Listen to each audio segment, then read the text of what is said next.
ലൈവിൽ അനിമോളും അഭിലാഷും നമ്മുടെ പ്രവീണും കൂടി ഇരുന്ന് സംസാരിക്കുകയാണ്. അന്നേരം അഭിലാഷ് പറയുകയാണ്, നീ വീട്ടിൽ ചെന്നാൽ ഇതുപോലെ സെറ്റ് ചെയ്യണം കേട്ടോ. നിൻ്റെ ബെഡിൻ്റെ മുകളിൽ ഇങ്ങനെ തന്നെ സെറ്റ് ചെയ്യണം കേട്ടോ.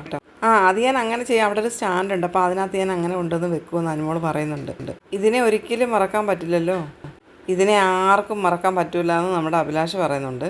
അത്രയ്ക്ക് വൈറലാണല്ലേ.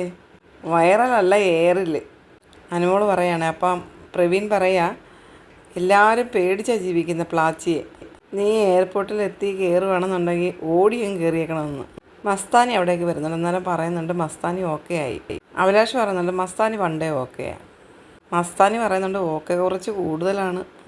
അനിമോൾ മസ്താനിയോട് പറയുന്നുണ്ട്, എനിക്ക് 4 ദിവസം ഇടാനുള്ള ഡ്രസ്സുണ്ട്, അല്ലാതെ ഉണ്ട് ഡ്രസ്സ്, അപ്പോഴേ അത് ഞാൻ തരാം.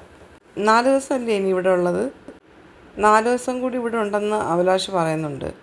അബിയും പ്രവീണും എങ്കിലും ഉണ്ട് അനുമോളടുത്ത് ഒരു നല്ല വാക്ക് നല്ല രീതിയിൽ സംസാരിക്കാൻ. ഇന്നലെ ശൈത്യയെ കട്ടപ്പയെന്ന് വിളിച്ച് എന്തുകൊണ്ടാണെന്നുള്ള ചോദ്യം പുറത്തുനിന്ന് വന്നവരെല്ലാവരും അനുമോളടുത്ത് ചോദിക്കുന്നുണ്ടായിരുന്നു, മാറിയും തിരിഞ്ഞും.